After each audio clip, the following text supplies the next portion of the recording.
होंगे, मस्त होंगे, दुरुस्त होंगे और बच्चे एग्जाम की तैयारी भी अच्छे तरीके से कर रहे होंगे। तो बच्चों आज की क्लास, आज के लेक्चर आपके लिए शानदार होने वाला है, क्योंकि बच्चा आज जो टॉपिक को हम लोग पढ़ेंगे आपके 12th बोर्ड 2026 के लिए बहुत महत्वपूर्ण है, बहुत इंपॉर्टेंट है। आप सभी को राधे राधे। थोड़ा सा पढ़ाई अब किया जाए बच्चा। और आज हम लोग पढ़ने वाले हैं ऑप्टिक्स का एक शानदार टॉपिक, जो आपके एग्जाम में मिलेगा सीधे 5 नंबर के लिए। उसके रिजल्ट को बच्चों ऑब्जेक्टिव में भी पूछ लिया जाता है। कैसे पूछता है, किस प्रकार से पूछता है, इसकी भी चर्चा हम लोग करेंगे। तो चलो बच्चा शुरू करते हैं आज का पहला टॉपिक। और बच्चों आज का फर्स्ट टॉपिक है प्रिज्म से प्रकाश के अपवर्तन की व्याख्या करें। बच्चों प्रिज्म से प्रकाश के अपवर्तन की व्याख्या करें। तो इस टाइप से भी इस क्वेश्चन को पूछ सकता है। और बच्चा जब ये क्वेश्चन आएगा ना आपके एग्जाम में 5 अंक के लिए आएगा, मतलब बच्चों दीर्घ उत्तरीय प्रश्न होगा। मतलब इस क्वेश्चन को ऐसे पूछा जा सकता है कि प्रिज्म से प्रकाश के अपवर्तन की व्याख्या करें। और इसी सेम क्वेश्चन को बच्चा, इसी क्वेश्चन को ऐसे भी पूछ सकता है, इस तरीके से भी बच्चा पूछ सकता है। इस तरीके से बच्चों सिद्ध करे कि सिद्ध करे कि सिद्ध करे कि म्यू बराबर sine delta minimum plus A by 2 upon sine A by 2 upon sine A by. बच्चों इसको ऐसे भी पूछ सकता है। इसी सेम क्वेश्चन को बच्चा ऐसे भी पूछ सकता है। आपको अच्छा सर इसी क्वेश्चन को इस प्रकार से बच्चा इस प्रकार से भी पूछता है। 5 नंबर का इंपॉर्टेंट क्वेश्चन है। अब कहोगे सर और पूछेगा क्या? बच्चों सेम क्वेश्चन को ऐसे भी पूछ सकता है, या सिद्ध करे कि क्या बच्चा क्या सिद्ध करना है भाई? तो delta minimum equal to mu minus 1 into A, mu minus 1 into A, mu minus 1 into A. बच्चा इस क्वेश्चन को ऐसे भी पूछ सकते। ठीक है बच्चों, अब इसी से समझो ये कितना महत्वपूर्ण है बच्चों। ये 3 प्रकार से तो पूछा जाता है। ऐसे भी पूछ सकता है कि प्रिज्म से प्रकाश के अपवर्तन की व्याख्या करे, या सिद्ध करे कि म्यू बराबर sine delta minimum plus A by 2 upon sine A by 2। या बच्चा सेम क्वेश्चन को पूछ सकता है कि सिद्ध करे कि delta minimum equal to mu minus 1 into A. इस तरीके से बच्चा पूछ सकता है। अब आप कहोगे सर कौन से शब्द का क्या मीनिंग है? तो बच्चों ध्यान दोगे यहां पे, जहां अगर बात करें बच्चा हम यहां पे म्यू का, तो बच्चा म्यू भी दे सकता है, एन भी दे सकता है। क्वेश्चन में म्यू भी दे सकता है, एन भी दे सकता है। और ये बच्चा है प्रिज्म का अपवर्तनांक। म्यू भी दे सकता है बच्चों, या एन भी दे सकता है। और ये क्या है बच्चा? प्रिज्म का अपवर्तनांक, प्रिज्म का अपवर्तनांक। ठीक है बच्चा, ये प्रिज्म का अपवर्तनांक है। बच्चा इसमें डेल्टा क्या है? तो बच्चों डेल्टा से हम लोग लिखते हैं विचलन कोण को। किसको लिखते हैं बच्चों? डेल्टा से लिखते हैं हम लोग डिविएशन एंगल, यानी विचलन कोण को। ए क्या है भाई? इसमें ए जो है वह प्रिज्म कोण है। ए बच्चा क्या है? प्रिज्म एंगल, यानी प्रिज्म कोण है। तो इस तरीके से बच्चा ये सवाल होता है। और ये 2026 के लिए बच्चा बहुत ही इंपॉर्टेंट है। अगर बोले तो वीवीआई नहीं बच्चा, मोस्ट वीवीआई बोलिए कि आपका बोर्ड मॉडल है। ये बच्चा लाइट का बोर्ड मॉडल है, वो भी 5 अंक के लिए, मतलब दीर्घ उत्तरीय प्रश्न में। ये बच्चा लॉन्ग टाइप क्वेश्चन में पूछे। ठीक है बच्चा,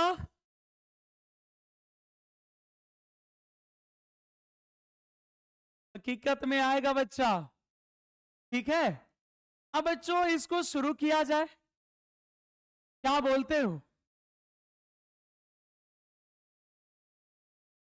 बच्चा शुरू करें इसको।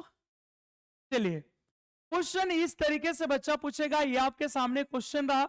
अब इसको बच्चा आंसर करते, वो भी प्यार से, बिना किसी टेंशन के, बिना किसी दबाव के। ठीक है बच्चा, अब यहां पे बच्चा देखोगे आप लोग, सबसे पहले बच्चा हम एक प्रिज्म बनाएंगे। क्या बनाएंगे बच्चा? प्रिज्म। आप लोग प्रिज्म देखे हो ना बच्चा, किस शेप का होता है प्रिज्म? त्रिभुजाकार, वर्गाकार, आयताकार, कैसा होता है बच्चा? प्रिज्म कैसा होता है? तो बच्चा प्रिज्म जो है एक त्रिभुजाकार आकृति होता है, जो कि ट्रांसपेरेंट मीडियम यानी पारदर्शी पदार्थ से बना होता है। अब बच्चों देखो, यहां पे हम एक प्रिज्म बना लेते हैं। यहां पे बच्चा हम एक प्रिज्म बना लेते हैं। इस प्रिज्म का कुछ नामकरण कर लेते हैं बच्चों। इसको मान लेते हैं ए, इसको मान लेते हैं बच्चा बी, और इस इंड को मान लेते हैं सी। तो ए बी सी हमारा बच्चा यहाँ पे प्रिज्म है। और इस प्रिज्म के इस कोण को बच्चा क्या कहते हैं, कोई बताओगे?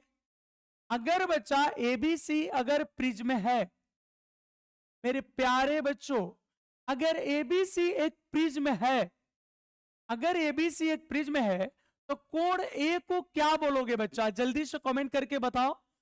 गोलू कुमार, बहुत अच्छा बच्चा, त्रिभुजाकार होगा, बिल्कुल सही। लकी का जवाब सही है, आदित्य रॉकी का भी जवाब सही है। अब बच्चा आपको यह बताना है कि अगर एबीसी त्रिभुज है तो कोण ए को क्या बोलेंगे? अभी जस्ट बता के आए हैं, बोलो बच्चा। यहां पे ए को क्या बोलते हैं?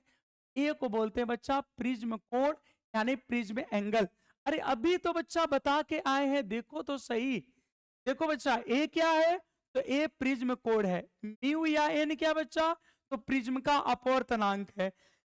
डेल्टा क्या भाई? तो विचलन कोण है। ठीक है बच्चा, अब देखो, अब यहां पे बच्चा हम एक प्रकाश किरण को डालते हैं। एक प्रकाश किरण को बच्चा इस पे हम डालते हैं। देखो, अब बच्चा मान लो यहां से एक ऐसे प्रकाश किरण चला बच्चों, ऐसे। ये बच्चा प्रकाश किरण है, और आप बता सकते हो बच्चों, इसको हम लोग बोलेंगे आपतित किरण। कौन सी किरण बोलेंगे बच्चा?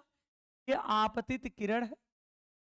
अब बच्चा अगर ये प्रिज्म नहीं होता, तो ध्यान दोगे, अगर ये प्रिज्म नहीं होता बच्चा, अगर ये प्रिज्म नहीं होता, ये आपको पता है प्रकाश किरण कैसे जाता? सीधे जाता। क्या बच्चा? अगर बच्चा प्रिज्म नहीं होता तो प्रकाश किरण कैसे जाता? सीधे जाता। क्यों? क्योंकि प्रकाश समांगी माध्यम में सरल पथ पर चलता है। कैसे पथ पर चलता है बच्चों? तो प्रकाश समांगी माध्यम में सरल पथ पर चलता है, लेकिन जब भी माध्यम चेंज होता है तो अपने पथ से विचलित हो जाता है। ठीक है, वो अपने पथ से क्या हो जाता है बच्चा? विचलित हो जाता है। अब बच्चों यहां पे, अब यहां पे ये बच्चा जाता कुछ इस प्रकार से। कैसे जाता भाई? ये सीधे जाता, तो सीधे बनाते हैं इसको बच्चों। ये जाता तो ऐसे, ये सीधे जाता, लेकिन चूंकि यहां अपवर्तन होगा, क्योंकि प्रकाश विरल से सघन में जा रहा है, तो बच्चा अपवर्तन तो दिखेगा। क्या दिखेगा बच्चा? अपवर्तन। वो भी प्रकाश किरण किधर मुड़ेगा? अभिलंब की ओर। किधर मुड़ेगा बच्चा? अभिलंब की ओर मुड़ जाएगा। प्रकाश किरण किधर मुड़ेगा बच्चा? तो अभिलंब की ओर मुड़ेगा। किधर मुड़ेगा बच्चों? अभिलंब की ओर मुड़ेगा। क्यों भाई? क्योंकि विरल से सघन में गया है अभिलंब। यहाँ प्रकाश किरण किधर जा रहा है? विरल से सघन में। अब बच्चा यहां पे एक अभिलंब हम बनाते हैं। क्या बना लेते हैं बच्चों? अभिलंब। अब अगर सतह पे यहां पे अभिलंब बनाए बच्चा, इस प्रकार की आकृति आएगी। ये इस तल पे बच्चा लंबवत हो गया। क्या हो गया? लंबवत। अब इस किरण का नामकरण कर लेते हैं बच्चों। इस किरण को मानते हैं P और इस पॉइंट को मान लेते हैं Q। और इस पे बच्चा अब ये अभिलंब है, ये लाइन अभिलंब है। तो ये प्रकाश किरण विरल से सघन में गया है, तो बच्चा अभिलंब की ओर मुड़ेगा। प्रकाश किरण विरल से सघन में जा रहा है कि ये प्रिज्म है। ABC क्या बच्चों? प्रिज्म है। तो अगर विरल से सघन में गया है, अभिलंब की ओर मुड़ेगा। किधर मुड़ेगा बच्चा? अगर प्रकाश किरण विरल माध्यम से सघन माध्यम में जाता है तो बच्चा वह अभिलंब की ओर मुड़ जाता है। किधर मुड़ेगा बच्चा? अभिलंब। तो बच्चा अंदर अभिलंब तो ये है, ये अभिलंब है। तो बच्चा ये आपका किरण जो है अब कैसे मुड़ जाएगा? तो अभिलंब की ओर मुड़ जाएगा, यानी बच्चा कुछ इस तरीके से चल जाएगा। अब इस किरण को भाई, इस किरण का नाम हम करण कर देते हैं, इस किरण का नामकरण कर देते हैं बच्चों पी क्यू, और अगले पॉइंट को बच्चा मान लेते हैं आर। क्या मान लेते हैं बच्चा? आर मान लेते हैं। ठीक है सर। अब बच्चा क्यूआर किरण, अब बच्चों ध्यान से देखोगे, क्यूआर किरण बाहर जाने को है। ठीक है सर। अब क्यूआर किरण कहां जाने को है बच्चा? बाहर जाने को है। ये जो क्यूआर है ये बाहर जाने को है। लेकिन बच्चा जब सघन से विरल में निकलेगा तो एक बार फिर अपवर्तन को झेलेगा, एक बार अपवर्तन फिर झेलेगा। क्यों सर? काहे अपवर्तन होगा? तो बच्चा जब प्रिज्म से बाहर निकलेगा तो माध्यम चेंज होगा, और जब भी माध्यम चेंज होगा तो प्रकाश किरण अपने पथ से विचलित होता है। लेकिन इस बार सघन से विरल में जा रहा है। कैसे जा रहा बच्चा? सघन से विरल में जा रहा है तो अभिलंब से दूर भागेगा। सघन से विरल में जा रहा है तो वह अभिलंब से दूर भागेगा। तो बच्चा यहां पे पहले अभिलंब बना लेते हैं। तो बच्चों इस आर पॉइंट पे अगर हम अभिलंब बनाए, कुछ ऐसे बनेगा, ऐसे बनेगा बच्चा। अब ये अभिलंब से दूर भागेगा। कहां भागेगा बच्चा? अभिलंब से दूर भागेगा। तो ये जो किरण, ये जो किरण बच्चा सीधे जाता था, अब ये कुछ इस प्रकार से दूर हटेगा। ये जो सीधे जाना चाहिए था अब अभिलंब से दूर भाग गया। अब यहां पे कुछ सवाल है बच्चा आपसे, आप लोग रेडी रहिएगा बच्चा। कुछ क्वेश्चन बात करेंगे, यहां पे कुछ क्वेश्चन पूछेंगे आप सभी से। बच्चा पीक्यू यहां पे कौन सी किरण है? बच्चा कमेंट करके बताया जाए पीक्यू को कौन सा किरण बोलेंगे? आपतित किरण। मेरे प्यारे बच्चों पीक्यू कौन सी किरण है? बोलो जी। अरे भाई पीक्यू कौन सी किरण है? ऑप्शन दे। आपतित किरण, अपवर्तित किरण, निर्गत किरण। जल्दी से बच्चों बताओ। तो पीक्यू जो है वो आपतित किरण है, और बच्चा यहां अभिलंब है। तो आपतित किरण और अभिलंब के बीच के कोण को बच्चों हम लोग बोलते हैं आपतन कोण। ये बच्चा आपतित किरण है, पीक्यू आपतित किरण, ये यहां पे अभिलंब है। तो आपतित किरण अभिलंब के बीच के कोण को बच्चा कहते हैं आपतित। ये आपतित किरण और अभिलंब, इस कोण को बोलेंगे बच्चा आपतन कोण। ये क्यूआर बच्चा, ये क्यूआर किरण प्रथम पृष्ठ से अपवर्तित किरण है। तो बच्चा ये अभिलंब और ये अपवर्तित किरण, और इस कोण को बच्चा बोलते हैं अपवर्तन कोण। लेकिन प्रथम पृष्ठ पे बच्चा इसको हम लोग मानेंगे R1। ठीक है बच्चों, ये अपवर्तित किरण है बच्चा, ये क्यूआर अपवर्तित है, और ये ब्लू वाला अभिलंब है बच्चा। तो ये अपवर्तित किरण, क्यूआर किरण कैसा बच्चा? अपवर्तित, और ये है अभिलंब, यहां द्वितीय अपवर्तन कोण ये बोलेंगे R2। इस पॉइंट को बच्चा हमने माना है PQ और RS, इस पॉइंट को बच्चा मान लेते हैं E। अब जल्दी से मेरे प्यारे बच्चों आप लोग बता दो इस RS को कौन सी किरण बोलते हैं? जल्दी से कमेंट करके बताइए RS को कौन सा किरण बोलेंगे? RS किरण को बच्चा कौन से बोलेंगे? तो आरएस को बच्चा हम लोग बोलेंगे निर्गत कोण। आरएस को कौन सा बोलेंगे बच्चा? तो निर्गत कोण बोलेंगे। अब बच्चा फाइनल फिगर पे हम आते हैं। अब फिगर को बच्चा अंतिम रूप हम दे रहे हैं। ओके ठीक है सर, दिया जाए। तो बच्चा इस PQ को जाना था इधर, यानी अगर ये ABC प्रिज्म नहीं होता बच्चों, अगर ABC प्रिज्म नहीं होता तो PQ किधर जाता? सीधे जाता। लेकिन चला किधर गया? तो RS दिशा में। तो कितना अपवर्तन हुआ बच्चा? तो इसको पीछे बढ़ा लेते हैं। कितना अपवर्तन हुआ बच्चा? तो पीछे बढ़ा लेते हैं। तो बच्चों जब RS को आप पीछे बढ़ाओगे यहां पे मिलेगा, और इस पॉइंट को बच्चा हम लोग D मान लेते हैं। क्या मान लिया बच्चा? D। और जाना था Q से D की ओर बच्चों, जाना था Q से D की ओर और चला गया D से S की ओर। जाना था Q से D की ओर, PQD ऐसे जाना था, और बच्चा किधर चल गया है? TRS इधर चला गया। तो ये बच्चा इसका विचलन कोण है। ये इसका कौन सा कोण है बच्चों? विचलन कोण है, और इसको हम लोग मानते हैं डेल्टा। बोलो बच्चा, इतनी फिगर समझ में आ रही है आप सभी को? जल्दी से बच्चों कमेंट करके बोलोगे इतना फिगर अच्छे से समझ में आ रहा आप सभी को? बोलो भाई, ये फिगर बच्चा समझ में आ रहा है?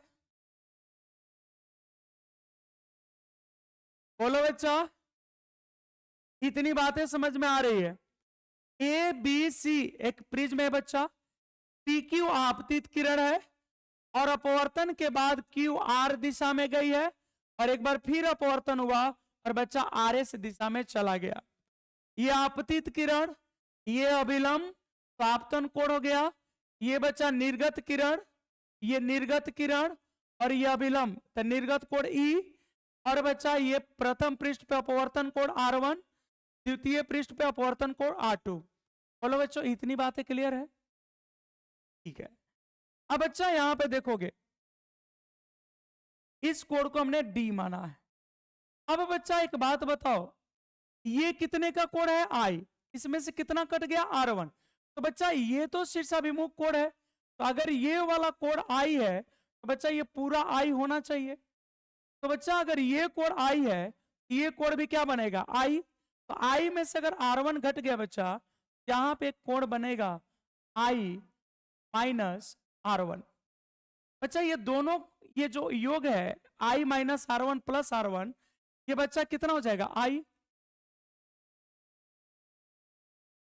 ठीक है बच्चा, और ये कोण कितना बच्चा? E। ये कितना कोण है? E। देखो ध्यान दोगे तो समझ में आएगा, अब बच्चा इधर उधर ध्यान रहेगा तो नहीं समझ में आएगा। देखो ये कितना कोण है? E। यहाँ पे कितना कोण है? E। और ये इसका शीर्षाभिमुख कोण है। ये बच्चा अगर E है तो ये भी कोण क्या है? E। जैसे अगर मान लो कोई ऐसे लाइन कट करता है तो बच्चा ये शीर्षाभिमुख कोण होता है, और ये आपस में बराबर होते हैं। अगर ये 30 डिग्री होगा तो बच्चा ये भी 30 होगा। तो इस वाले कोण की वैल्यू कितना बच्चा? निर्गत कोण E। इसमें से ये कोण पूरा E होना चाहिए, तो R2 हो गया। अब ये जो बच गया बच्चा, ये हो जाएगा E माइनस R2। ठीक है बच्चों, अब बोलो फिर से समझा है या समझ में आ रहा है? बोलो भाई। इतनी बातें समझ में आ रही है? एक बार अंतिम बार फिर से बच्चा समझा रहे। फिगर बनाते समय जो ध्यान बच्चा नहीं देता है, फिर उसको 20 बार भी समझाओ तो कैसे समझ में आएगा? ऐसा तो था नहीं कि हम फोटो पहले से बनाए थे, एक एक चीज को बनाते हुए बताते हुए बनाए। अब बच्चा आप ध्यान ही मत दो, आप बातचीत करो, आप फोन पे कुछ और करो, बच्चा कैसे दिखाई देगा? ऐसा हम एक बार फिर से बताते हैं, बिल्कुल बताते हैं। देखो बच्चा, एक बार हम इसको फिर से बताते हैं, लेकिन दूसरे पेज पे बताते हैं, यहां पे इसको छोड़ देते हैं। अब बच्चा यहाँ पे फिर से देखो, ऐसे करोगे तो काम कैसे चलेगा बच्चा? देखो यहाँ पे हमने एक ABC एक प्रिज्म ले लिया बच्चा, ABC हम एक प्रिज्म ले लिए, ये क्या हो गया बच्चा? प्रिज्म हो गया। इस प्रिज्म का नामकरण बच्चा कर देते हैं A, B, ये जो एबीसी है बच्चा, क्या प्रिज्म है, और इसके प्रिज्म कोण को हमने क्या माना है, ए। बच्चा इसके प्रिज्म कोण को क्या मान लिए, ए। ये क्लियर है। अब इसमें अब बार बार बोलोगे तो बच्चा नहीं बोलेंगे हम, क्योंकि इसमें फिगर इतना अंदर कॉम्प्लेक्स है। अब फिर को अगर उसी में समझाइए तो ऐसे नहीं होता बच्चा, आराम से समझिए। एबीसी एक प्रिज्म हो गया। अब बच्चा इस पे कोई किरण डालते हैं, ठीक है, इस पे बच्चा एक किरण डालते हैं हम, आपतित किरण। देखो बच्चा, अब यहां पे हमने ऐसे एक आपतित किरण डाला बच्चा, ऐसे ये बच्चा आपतित किरण हो गया। इस किरण का नाम रख देते बच्चा पी और क्यू। किरण का नाम क्या रख दे बच्चों, इस आपतित किरण का नाम क्या रख दिया बच्चा, पी क्यू। तो मेरे बच्चों अगर ये प्रिज्म नहीं होता, अगर ये प्रिज्म नहीं होता बच्चा, अगर ये प्रिज्म नहीं होता तो प्रकाश किरण सीधे पथ पे चलता है। अगर प्रिज्म नहीं होता तो ये सीधे पथ पे जाता। मतलब बच्चा अगर प्रिज्म नहीं होता, ध्यान देना, अगर प्रिज्म नहीं होता, अगर प्रिज्म नहीं होता बच्चा, ये सीधे कुछ ऐसे जाता, ऐसे जाता कि नहीं जाता बच्चा। अगर प्रिज्म नहीं होता तो ये पीक्यू किरण सीधे जाता। क्यों भाई, क्योंकि प्रकाश किरण समांगी माध्यम में सीधे पथ पर गति करता है। इतनी बात तो बच्चों आपको दिमाग में फिट बैठ रही होगी, हाँ या नहीं बच्चा। अगर माध्यम चेंज ना हो तो प्रकाश किरण सीधे पथ पे चलता है, लेकिन तब सीधे पथ पे चलता है जब माध्यम चेंज नहीं हो। ठीक है सर, बोलो सर, कहो जी, जी सर। तो बच्चा सीधे पथ पे कब चलेगा, जब समांगी माध्यम होगा। लेकिन यहां तो माध्यम बदल रहा है, क्योंकि प्रकाश किरण विरल से अब प्रिज्म में जा रही है। तो ये बच्चा अगर कोई प्रकाश किरण विरल माध्यम से सघन माध्यम में जाती है तो वह अविलंब की ओर मुड़ जाती है। बच्चा अगर कोई प्रकाश किरण विरल से सघन में जाती है तो वह अविलंब की ओर मुड़ जाती है। तो बच्चा अब यहां पे हम एक पहले अविलंब बना लेते हैं। ये बच्चा इस पे लंब हो गया। अब इसकी ओर ये किरण मुड़ जाएगी, क्योंकि प्रकाश किरण किधर मुड़ेगी बच्चों, तो जब विरल से सघन में जाएगी तो अविलंब की ओर मुड़ जाएगी। और मान लो मुड़ने के बाद बच्चा ये यहां चली गई, यानी कौन से डायरेक्शन में चली गई बच्चा, ये चली गई, मान लो इस पॉइंट को बच्चा हमने आर मान लिया। तो ये बच्चा हो गया पी क्यू आपतित किरण, और क्यू आर हो गया बच्चा अपवर्तित किरण।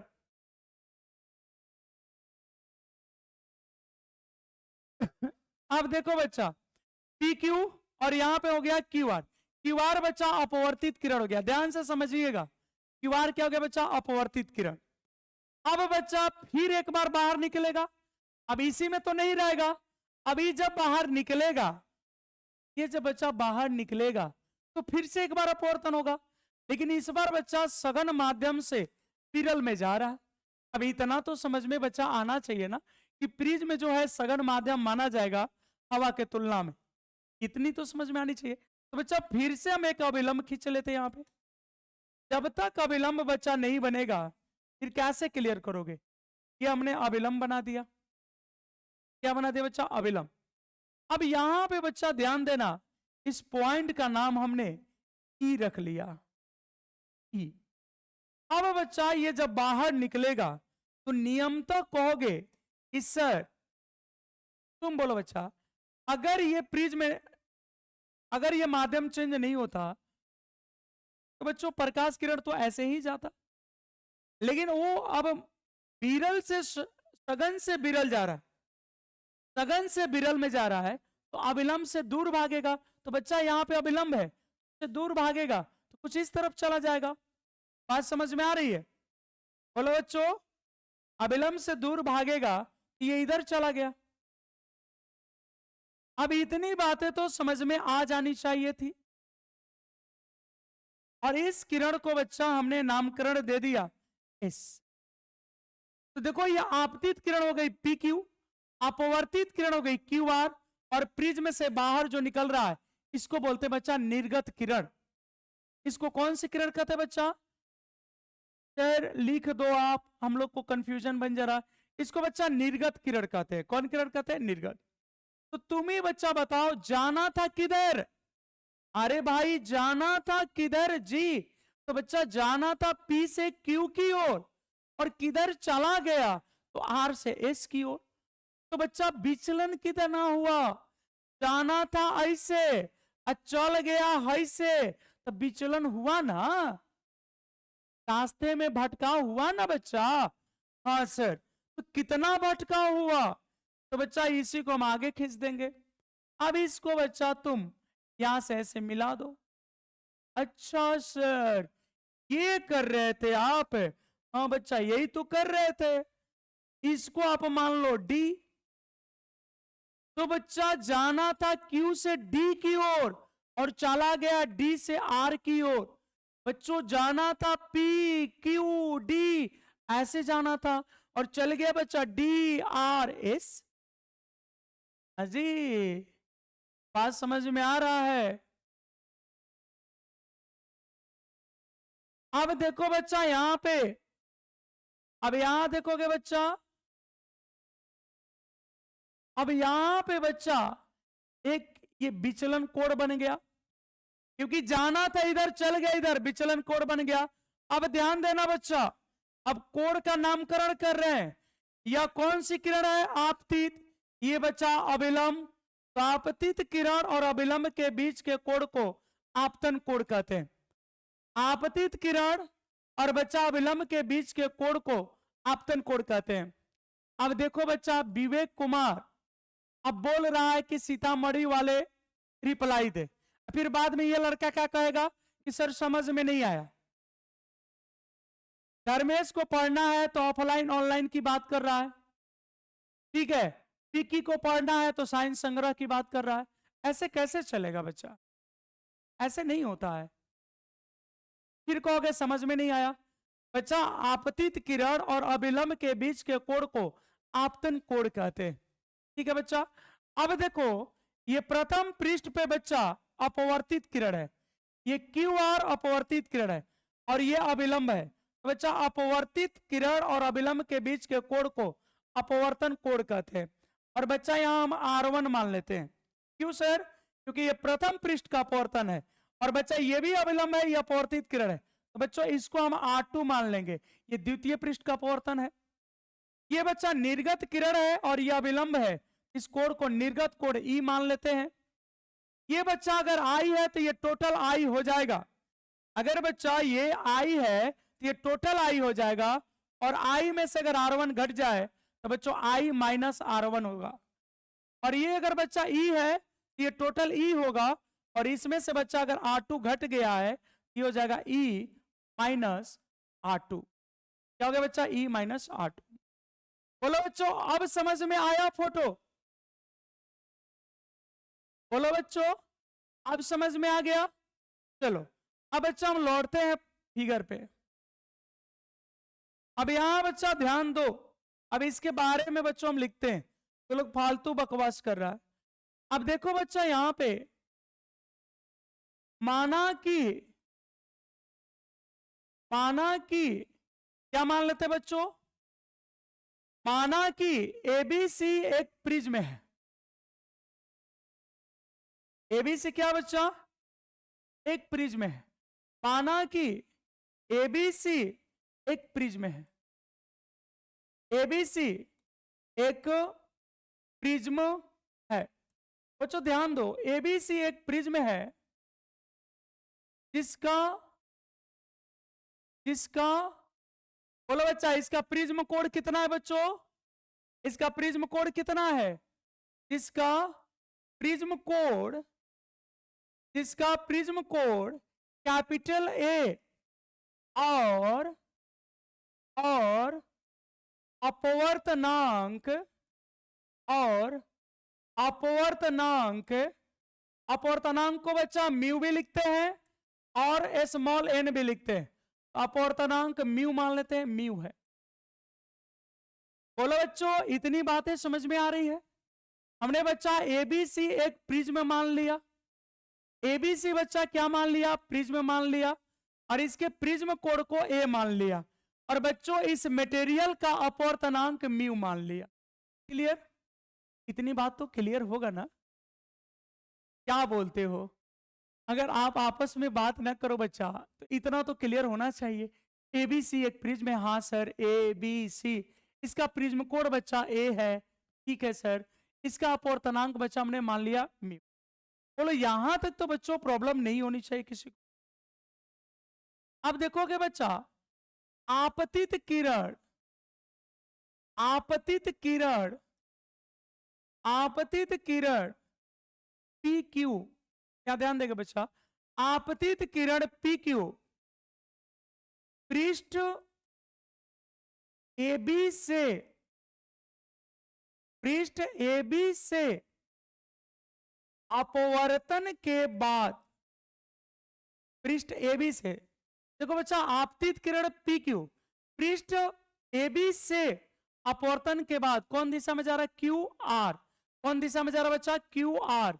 तो अपवर्तन के बाद, अपवर्तन के बाद QR दिशा में, QR दिशा में चला जाता है, QR दिशा में चला जाता है। इतनी बात तो बच्चों समझ में आ रही होगी। तथा, तथा अपवर्तित किरण, तथा अपवर्तित किरण, तथा अपवर्तित किरण QR पृष्ठ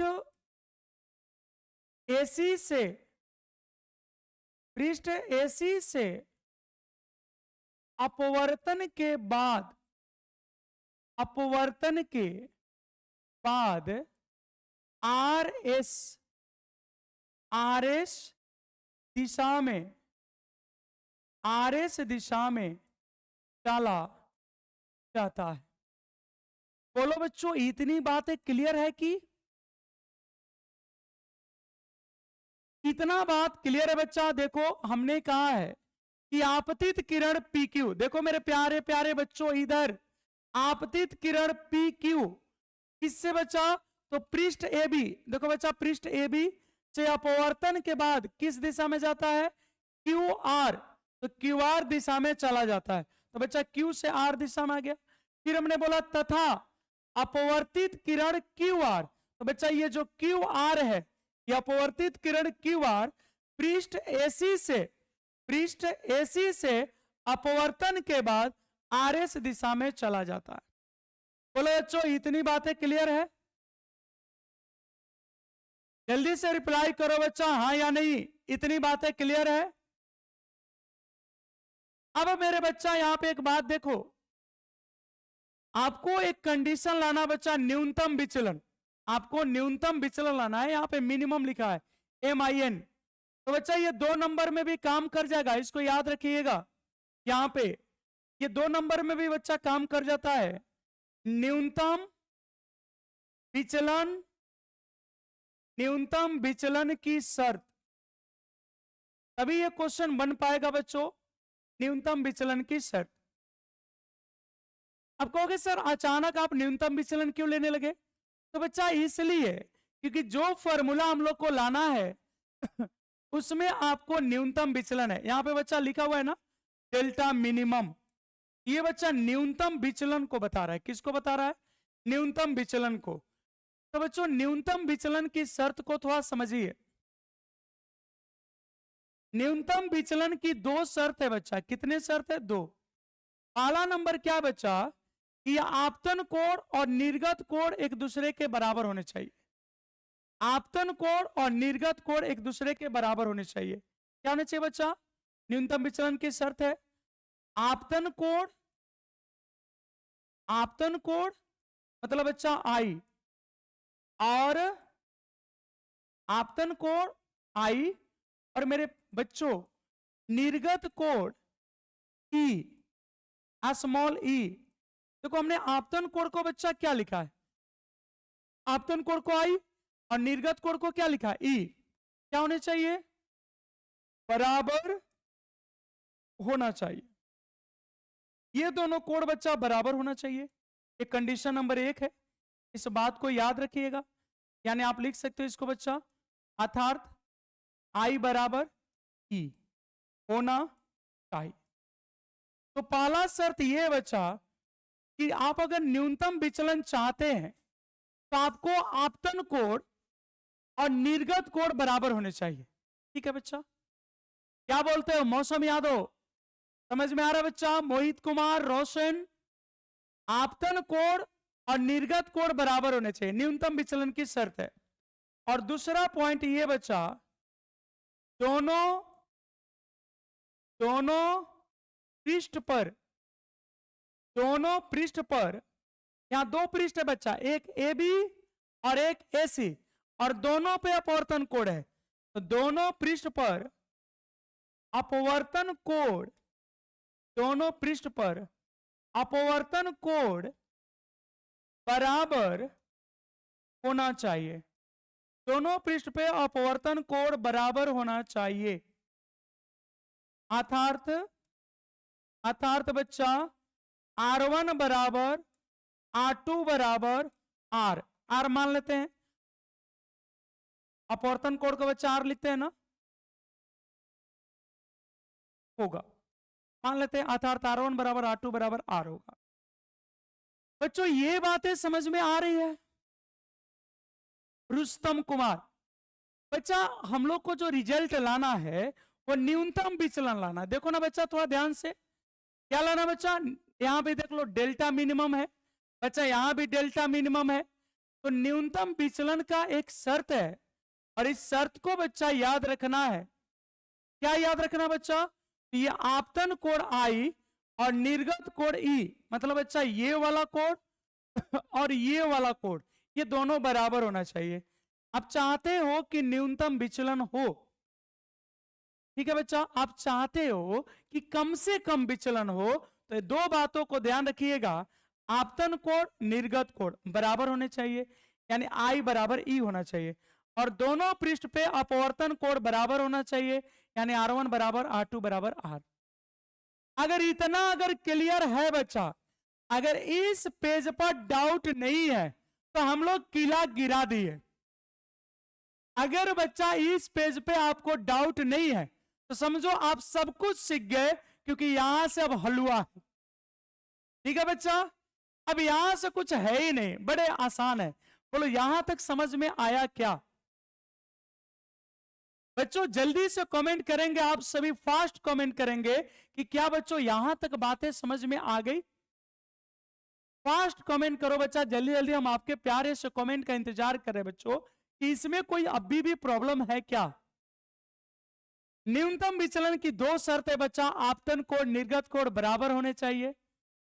हाँ, 5 नंबर पक्का हो जाएगा बच्चा अगर इतना क्लियर है तो, मेरे तरफ से गारंटी है बच्चा। जो कंफ्यूजन है इसी में है, अगर बच्चा ये समझ गए तो फिर आप आगे की चीजें एकदम समझ गए, अब आगे कुछ है ही नहीं।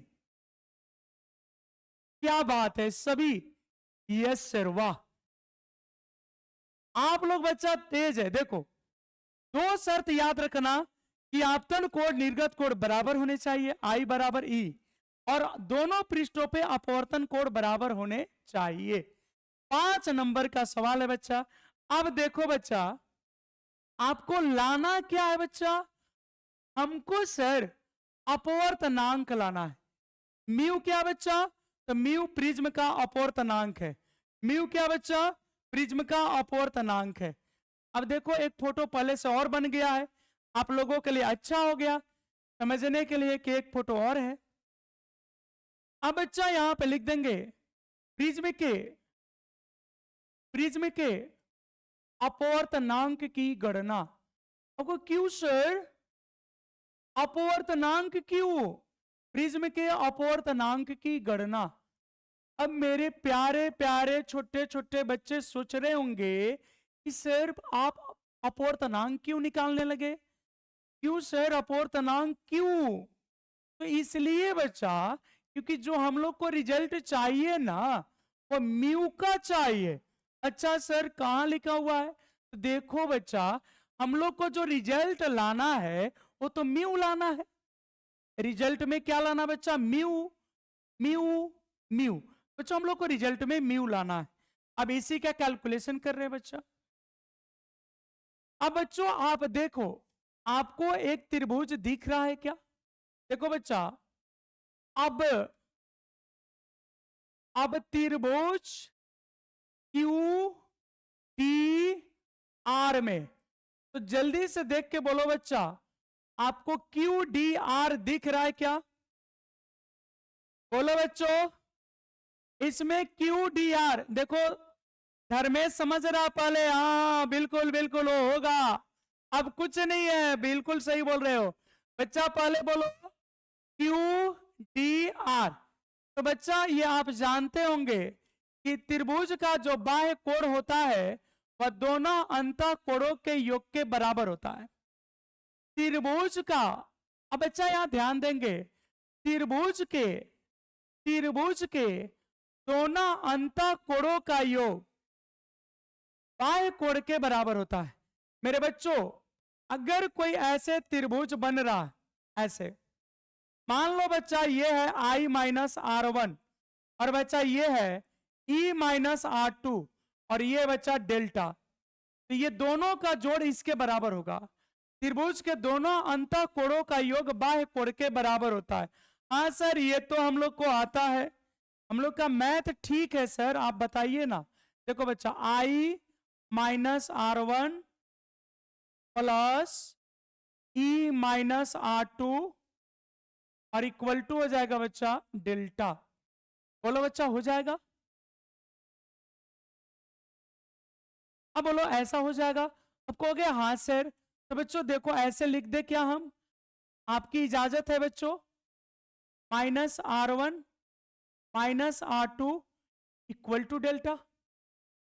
बच्चों I प्लस ई कर दिए और ऐसे कर दिए बच्चा, कहोगे हाँ सर ये तो I minus R1 plus E minus R2, तो सर आपने I प्लस ई लिख दिया और फिर R1 माइनस R2 कर दिया। बोलो बच्चा, इतनी बातें समझ में आ रही है क्या? बोलो बच्चा, इतनी बातें समझ में आ रही है?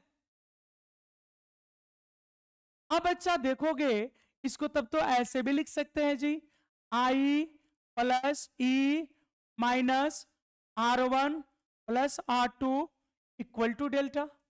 हाँ सर, आप तो बस कॉमन कर लिए माइनस, बिल्कुल लिख सकते हैं। अब देखो बच्चा, बात तो हो रही है किस चीज की? बच्चों बात तो हो रही है कौन सी? न्यूनतम विचलन की बात हो रही बच्चों। न्यूनतम विचलन, न्यूनतम विचलन के लिए। अच्छा सर, न्यूनतम विचलन के लिए, तो न्यूनतम विचलन के लिए I बराबर E होता है। बोलो जी, अभी तुरंत तो बता के आए हैं ना कि आपतन कोण और निर्गत कोण बराबर होना चाहिए। न्यूनतम विचलन के लिए I बराबर क्या होना चाहिए बच्चा? E होना चाहिए। और बच्चा R1 बराबर R2 बराबर R होगा। हाँ सर, ये भी आप बता क्या है? बोलो बच्चा, नहीं बता क्या है क्या? सर बता के तो आए हैं। बोलो बच्चा, ये बता के आए हैं ना? हो गए कहाँ सर, आप नहीं बताते फिर भी बोलते हैं। देखो बच्चा, यहाँ पे बताए हैं ना कि न्यूनतम विचलन की शर्त है कि I बराबर E और बच्चा R1 बराबर R2 बराबर R होना चाहिए। हाँ सर, अब याद आ गया, अब आप आगे बढ़ो। तो बच्चों यहाँ पे हम लिख दे I प्लस I, तो बच्चा हो जाएगा 2I और माइनस हो गया बच्चा 2R बराबर, अब इसको डेल्टा मिनिमम लिख सकते हैं बच्चों। इसको ऐसे लिख सकते हैं ना बच्चा? हाँ या नहीं बोलो जल्दी से। लिख सकते हैं ना बच्चा? ये I, इसको भी I कर दे, I 2I minus R plus R plus R, क्योंकि बच्चा दोनों R हुआ है, तो ये हो गया 2R और ये अब डेल्टा हो गया डेल्टा मिनिमम, कि बच्चों न्यूनतम विचलन की बात हो रही है। हाँ सर, अब तक ठीक है। तो बच्चों हम लिख सकते हैं 2I बराबर डेल्टा मिनिमम अब plus 2R and this is question number first. बोलो बच्चा, इतनी बातें हो जाएगी? कमेंट फास्ट करो बच्चा, इतनी बातें हो जाएगी कि यहां तक बच्चा बातें क्लियर है एकदम, स्पष्ट एकदम? बोलो जी, जल्दी जल्दी बताओ भाई, हमको भी बोलो। यहां तक बातें क्लियर है?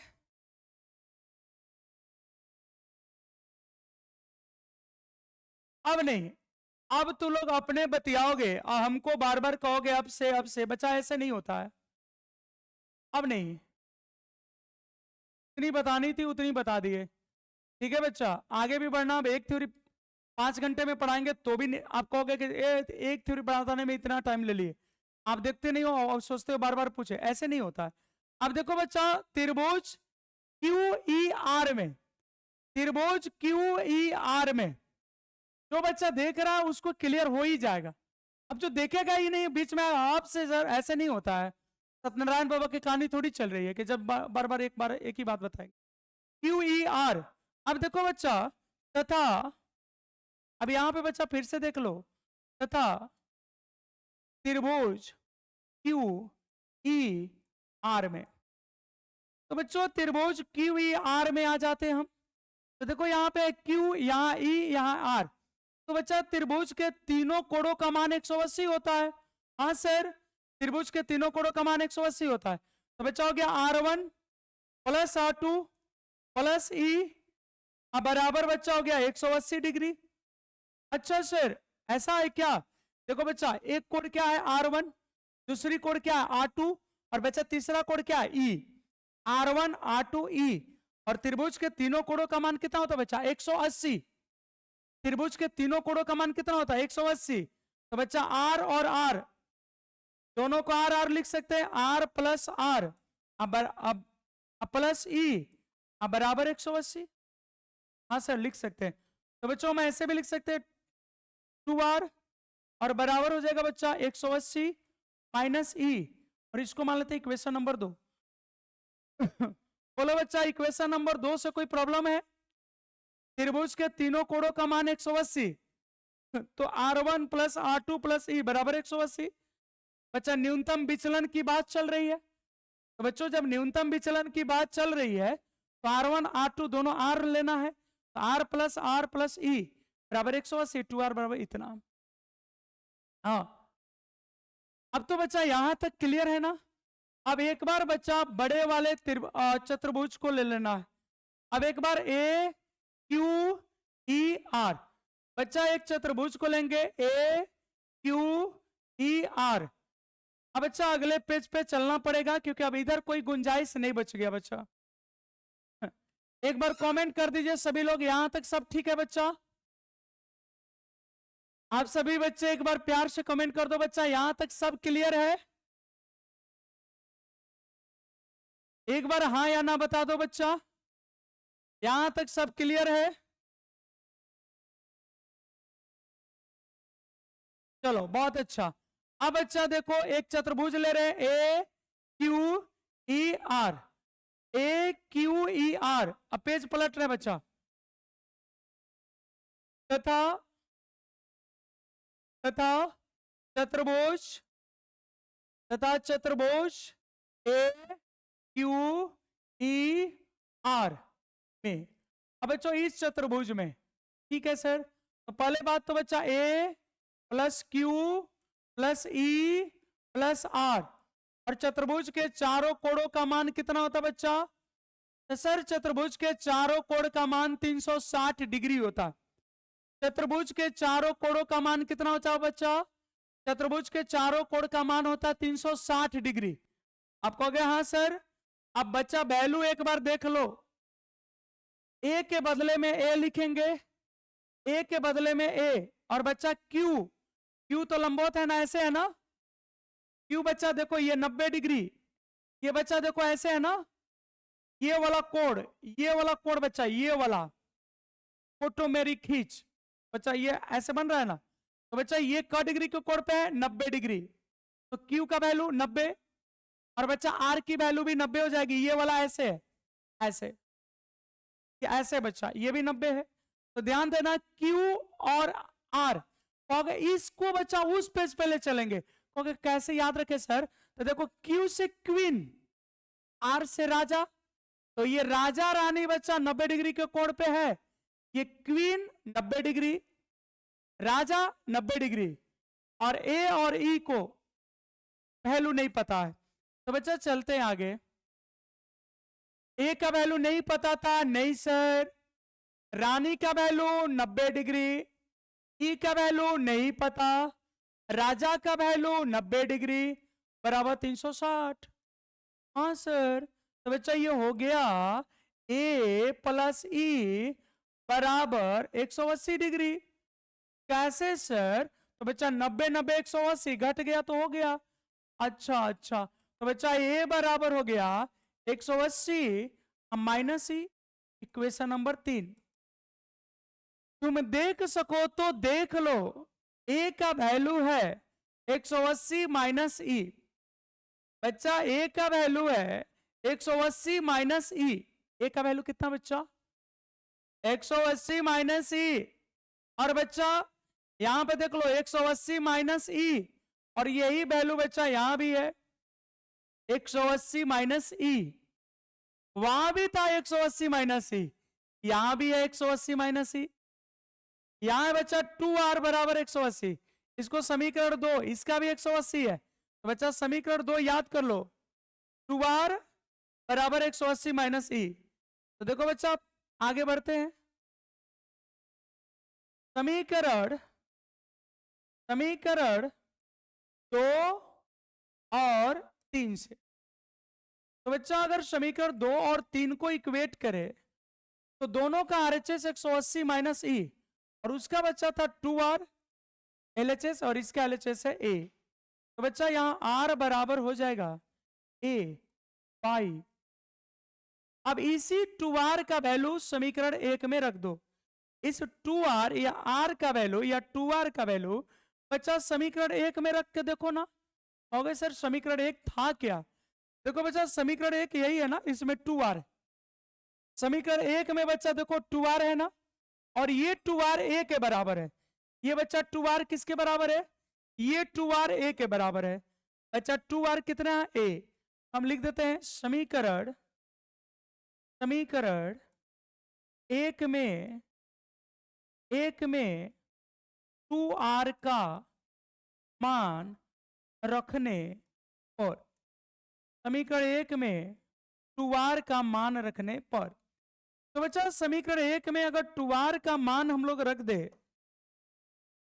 समीकरण 1 में बच्चा अगर 2r का मान रख दे तो समीकरण 1 यही है ना। कितना है समीकरण 1? तो 2i बराबर डेल्टा मिनिमम प्लस 2r। क्या बच्चा? 2i बराबर डेल्टा मिनिमम प्लस 2r। क्या बच्चा? तो 2i बराबर था 2i प्लस 2i प्लस क्या था बच्चा? यहां पे फिर से देख लो, 2i बराबर कितना था बच्चा? Delta minimum. 2i बराबर था बच्चा डेल्टा मिनिमम। यहां पे देख लीजिए एक बार और से आपको भी दिखा दे रहे हैं। देखो बच्चा यहां पे लिखा हुआ है 2i बराबर डेल्टा मिनिमम प्लस 2r। यहां पर ध्यान देंगे, प्लस 2r। अब बच्चा इस 2r के जगह a रख सकते हैं। इस 2r को हम क्या लिख सकते हैं बच्चा? a लिख सकते। इस 2r को हमने a रख दिया। तो बच्चा i बराबर हो गया delta minimum plus a by 2। ठीक है। तो बच्चा आपको r का मान भी निकल गया, आपको i का मान भी निकल गया। तब कुछ नहीं करना है, अतः स्नेल के नियम से। किसके नियम से बच्चा? स्नेल के नियम से। अब अपवर्तनांक बताना है, तो बच्चों स्नेल के नियम से होता है, आप सभी को पता है बच्चा, म्यू बराबर sine I upon sine R. यही होता है ना बच्चा। तो यहां हो गया बच्चा म्यू बराबर साइन और बच्चा आई के जगह क्या लिख दे? तो आई के जगह लिख दे हम डेल्टा मिनिमम प्लस ए और बाई 2। देखो बच्चा, sine I upon sine R, यहां तो लिखा हुआ है ना, बोलो बच्चा, इतनी बातें तो लिखी हुई है ना। साइन आई, और आई का वैल्यू है डेल्टा मिनिमम। अब बच्चा यहां पे एक रेशियो ले लो। अब क्या है बच्चा, साइन आर, साइन, और आर के जगह क्या हो जाएगा बच्चा, a/2। तो देखो तो बच्चों, यही वैल्यू लानी थी ना। हाँ सर, वैल्यू तो यही लाना था, यही वैल्यू चाहिए था ना बच्चा, म्यू बराबर। और ये बच्चा आपके एग्जाम में आ गए पूरे 5 नंबर, यही वैल्यू है बच्चा, आ गया, यही वैल्यू है ना जी, आ गया। अब अगर इसको थोड़ा सा और आगे बढ़ाए, यदि प्रिज्म पतला हो, यदि यदि प्रिज्म यदि प्रिज्म पतला हो, यदि प्रिज्म पतला हो, तो कोण का मान तो कोण का मान तो कोण का मान बहुत तो कोण का मान बहुत छोटा होता है। अगर बच्चा उसी फॉर्मूला को पूछेगा तो वही छोड़ दीजिएगा, लेकिन अगर अगले फॉर्मूले को पूछेगा तो आप लिखिएगा, यदि प्रिज्म पतला हो तो कोण का मान बहुत छोटा होता है, तथा साइन थीटा लगभग बराबर थीटा होता है। तो साइन थीटा लगभग बराबर थीटा होता है, ठीक है बच्चा। अब जब साइन थीटा थीटा होता है बच्चा, तो आपका म्यू बराबर फॉर्मूला हो जाएगा ए, यहां पे बच्चा देख लो, अब साइन को छोड़ देंगे यहां पे, अब बस यही वाला फॉर्मूला लिख देंगे, डेल्टा मिनिमम प्लस a/2, ये वाला फॉर्मूला लिख देंगे बटा में a/2। तो बच्चा यहां पे हो जाएगा डेल्टा मिनिमम अब प्लस a/2, अब बटा में हो जाएगा बच्चा a/2। अब यहां पे बच्चा 2 से 2 तो कट जाएगा, 2 कट गया। अब इसको यहां पे गुना कर दो तो हो जाएगा म्यू ए, अब बराबर हो गया डेल्टा मिनिमम, अब प्लस ए। अब बच्चा इसको इधर ला दो, हो गया म्यू ए माइनस ए बराबर डेल्टा मिनिमम। तो बच्चों डेल्टा मिनिमम का भी रिजल्ट आ गया, इसमें ए कॉमन कर लीजिए, तो म्यू -1, एक फॉर्मूला ये भी था।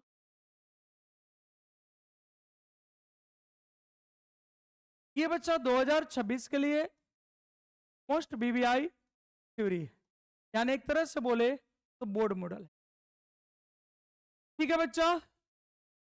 आप लोगों को समझ में आया क्या?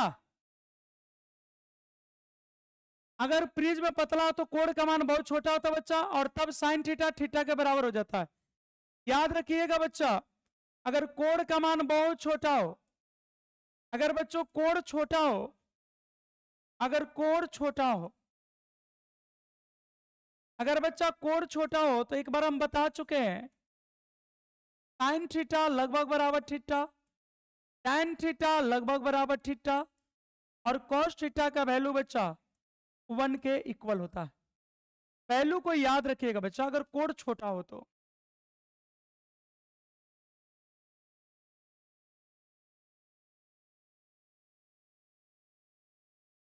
चित्री में जाने ना, समझ में आया कि नहीं आया ये बोलो, आप लोग रिप्लाई करके जल्दी से बता दो। बच्चों इस क्वेश्चन का दबदबा है, इस क्वेश्चन का बच्चा दबदबा है 12th बोर्ड में। आप बताओ आपको समझ में आया कि नहीं आया? एक बार आप सभी लोग कमेंट कर दीजिए, समझ में आया या नहीं आया।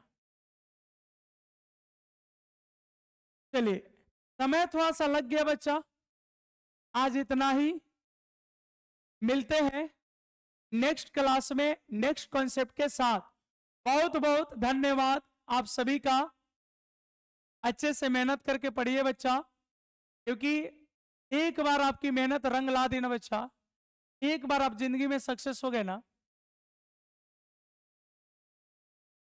आएगा आएगा, एग्जाम में आएगा बच्चा। चलिए, बहुत बहुत धन्यवाद आप सभी का।